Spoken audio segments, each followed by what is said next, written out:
Okay, I think Dan the Man is Yeah. the first one up this week. We've got a few questions, but if you guys have any questions, go ahead and post them. Was unless there's a really long-winded answers, I think we'll wrap up a little early.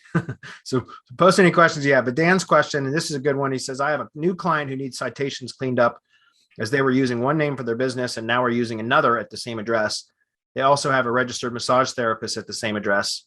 What is your go-to source to clean up citations, as it is way too tedious and time consuming for me? And you're right, it is. It's horrible. But God, that's an awful job. um, Also, is it still a problem if the address has the example King Street E in some citations and King Street East in others, or has googly AI figured out that they are the same? Thanks much. Well, okay, to answer your first question, is the best citation cleanup service that I have found is Loganix. So if you go to semanticmastery.com/Loganix, which is Logainix, that is our affiliate link. But it's Loganix. They have it's hands down the best. And I've tested a lot of these. Like BrightLocal has a citation cleanup service. Marketers Center has one, certainly less expensive.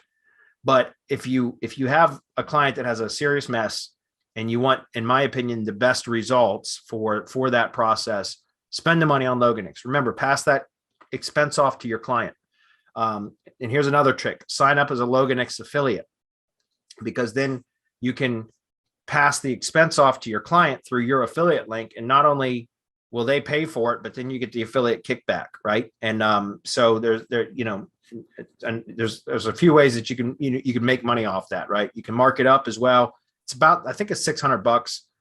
So I know it sounds pricey, but if you've got a mess on your hands, if you've ever tried to do citation cleanup on your own, you know how tedious that is and how hard it is to get some of those updated.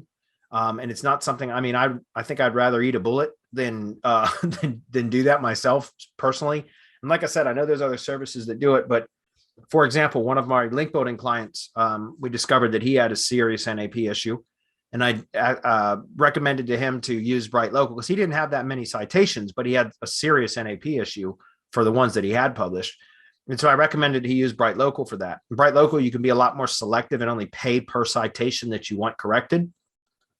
But it took them 9 weeks to get, like, it was a lot longer than it should have been, number one. And number two, they're and again, I love BrightLocal, so I'm not talking bad about them, but their success rate at cleaning up and correcting inconsistent citations is not that great. They're limited in the amount of citations that it will that they will even offer that as a service. Some of them, they say they just flat out can't do.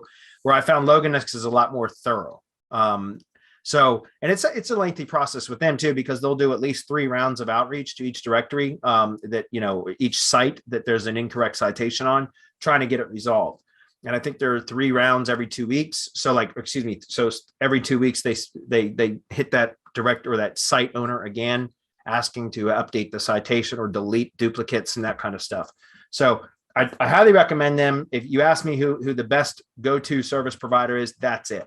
There are cheaper alternatives out there. I don't think they're as good, which is why if I'm doing it for a client, I'd usually just bill that to the client. And like I said, I will often just send them, or I do send them my, it depends. If they want me to make the purchase or whatever, then I just send them an invoice. And then what I'll do is I'll set up an email for them, and then I'll purchase and set up an account through my email, through my own affiliate link, so I can mark up the service, number one, charge them like $800 and it's only 600.